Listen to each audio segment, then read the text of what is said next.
Welcome to 99th Monkey Liberty News for Monday, March 3rd, 2014. The first article this morning that I'm referring to is from Infowars.com. FDA wants to monitor social media chatter about product risks. The Food and Drug Administration is looking for a contractor to monitor social media chatter about the drugs and other products it regulates and how that chatter shifts as a result of FDA risk warnings solicitation documents show. The agency is looking for a contractor that can provide historical information about the sorts of conversations consumers are having on blogs, message boards, and social media sites about the product classes FDA regulates. So, hey, more spying. And obviously here with, a push toward being able to craft public opinion in ways that improve the standing of the FDA. They know that we're onto them, I think. They probably know that, organic farmers get regulated and put out of business, and GMOs get promoted and get all the green lights from their tests. We're on to them, right? And sometimes these people are a little behind the curve. I think they're so used to being able to tell us whatever they want and having us believe it that they're surprised that we're now becoming aware of what they're doing to us. And this article is actually titled, it's from Wake Up World, titled False Science, How Paid Propaganda Masquerades as Scientific Progress. And I scrolled down to this portion of it because it pertains to the FDA article. Mainstream medicine uses fraudulent data to sell the medical model. And that certainly goes along with the FDA trying to figure out what our opinions are about what they're doing, because again, they want to sell the medical model. And Washington's blog has this article: FDA spies on whistleblowers to protect Big Pharma. So the allegiance of the FDA is very clear. It is to Big Pharma, Big Ag, not to the American people. And it's helpful for us to continue to remember that because the FDA puts their stamp of approval on something, there is absolutely no guarantee that it is anything even close to safe. I noticed this video by Dan Bongino, and I haven't said a whole lot about him. This is from November 8th. I think somebody posted this to Facebook. And this is just Dan Bongino's story, the behind-the-scenes story of leaving the Secret Service. And he is a whistleblower. He's not a tell-all. There are things that he is very respectful about not bringing out into the public concerning the people he knows secrets about from being with him 24 hours a day. But he's a great source of a lot of really good information. Another Infowars article confirmed actor Philip Seymour Hoffman died from toxic mix of drugs. The conclusion of the toxicology report is that he died of a toxic mix of drugs. So it wasn't just heroin. The acclaimed actor died from a mix of heroin, cocaine, amphetamines, and benzodiazepines, the latter being drugs such as Librium. So there's a little bit of prescription drug thrown in the mix there. And I can't help but believe that he was murdered by somebody, suicided, even though it was ruled accidental death, not suicide. But this is a video from Infowars. Watch Alex Jones explain why the tragic death of Academy Award actor Philip Seymour Hoffman reveals the complete and total fraud of the war on drugs, now in its 4th decade. So the focus here is the war on drugs and how ineffective it is. And this is the only actor that I have, or actor reference that I have. I don't have any articles about the Academy Awards. I don't even really completely know who won, but I saw some tweets this morning that indicated that Matthew McConaughey pretty much made a confession of faith in God. So that's kind of cool, and I think after some of the outcry, after some of the Grammys and some of the really nasty Super Bowl halftime programs, I think that the people who write these shows and are trying to sell commercial time for these shows are realizing that the American people are getting fed up with all the darkness that they portray. And I caught just a couple minutes of the Oscars last night, and it seemed to me that they're trying to give a more wholesome image.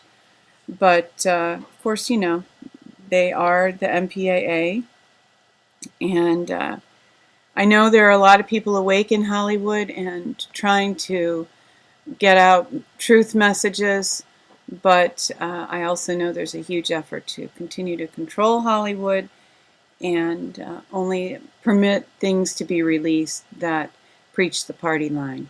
In order to have fewer phrases this morning, I am just using network blogs to scroll through a few articles that seem significant. From Voice of Russia, under pressure, Arizona governor vetoes controversial bill. And this was the bill that would have allowed business owners to refuse service on religious grounds. And the governor vetoed it, so that's certainly limiting freedoms there. From the 10th Amendment Center, new assaults on American law. And this is a pretty complex article. It has to do with the NSA, and part of it is how the NSA is permitted to interfere in business by listening in on phone calls and then passing on information to what amounts really to competitors. So very deep and significant conflict of interest here, and that's an in-depth article, but worth reading if you are interested in those issues. Another article from the 10th Amendment Center, Heritage gets it wrong, claims states have to help NSA. And again, a very complex article pertaining to whether there's constitutional grounds for states cutting off services to the NSA. And it's ironic because, you know, people are saying that it's unconstitutional to cut off for a state to cut off services to an entity that is supposedly for national security, but you know, the NSA itself is so in violation of the Bill of Rights that it's difficult even to begin to start to talk about how in violation they are. It's just blatant. It's right there in your face that we are meant to be guaranteed privacy in our lives, in our homes, in our conversations, and the NSA has just completely blown that out of the water. From Sherry Questioning All, China rejects corn from U.S., stepping up inspections due to several shipments found of GMO corn attempted to be exported by the U.S. How much is this damaging our agricultural exports? This ridiculous allegiance to Monsanto that the FDA and just generally our government have. It needs to be broken. It really does. We need to just completely cut off Monsanto, Bayer, and some of these other corporations that are creating these poisonous crops.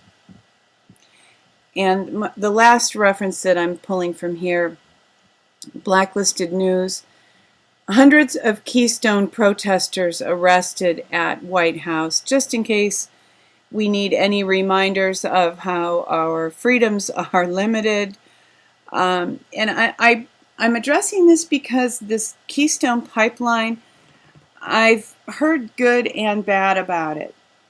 But I just want to suggest the ads that I've seen pop up. I've seen a lot of ads pop up promoting the Keystone pipeline. If it's such a great thing, why is there such a huge press to get people to accept it? And I've seen these ads pop up on liberty-related sites. The way Google just brings things up. I don't have a strong opinion about the pipeline. I don't have a very great feeling about it either. Personally, I would like to be done with petroleum-based fuels, things that come up out of the ground used as fuels, and work with some of the 5,000 banned patents, some of which pertain to free and clean energy. But we're not there yet. And here's one reason why we are still relying on fuels that come out of the ground. Queen of England and her uranium mineral rights. Queen Elizabeth evidently owns 85% of the uranium that is still in the ground. And there's the figure here of 17 trillion pounds of uranium investments, enough money to end world hunger, fuel the world's energy needs with non-nuclear, clean sources, and definitely stop the poverty in her own country. Draconian laws have been passed both in the UK and in the US to protect nuclear energy. So we wonder why this dangerous nuclear energy is allowed to continue to be promoted and be a part of our energy grid and the energy grid of the world. Well, this answers that question pretty well, I would say. From Philosopher's Stone is really just this little cartoon that, a picture tells 1,000 words, and indeed this does. Go back to hell. And here is, a form of, some kind of a combination here of the Grim Reaper and Uncle Sam, having visited Serbia, Iraq, Libya, Syria, and, left a bloody trail, now knocking on the door of Ukraine and getting the boot. I hope that is so, really. I hope that this thing ends quickly. I've read some opinions that the whole thing in Ukraine is really just to keep us in fear and dread instead of, developing ourselves, evolving to the next level, whatever, visiting heaven like Ian Clayton does, and if we're in fear, we're not making progress. We're falling back. So indeed, just maintaining the fear levels is probably part of what's going on. From Sherry Questioning All, China study shows U.S. is the biggest violator of non-U.S. citizen human rights in the world. And okay, it's a China study, but it's a study. There are facts in it. And Americans need to, whoever among us still believes that we are exporting democracy and liberty, needs to get a clue. We're exporting fear and dread and tyranny, and we are finding new markets for the bankers to exploit new people. Interestingly enough, from legitgov.org, seriously, what? Kerry tells Russia, you don't invade a country on completely phony pretexts. If that is not the pot calling the kettle black, I don't know what is. And a little deeper information about the EU, and I've had some here from Fritz Springmeier a few days ago, but this is from John Rappaport. exposed the Nazi roots of the European Union. And he just gets a little bit in depth here, and for anybody who needs an education this about the EU, this is a reasonable one. From the Daily Sheeple, Jeff Rense and Neil Sanders, The Wicked Social Media Trap.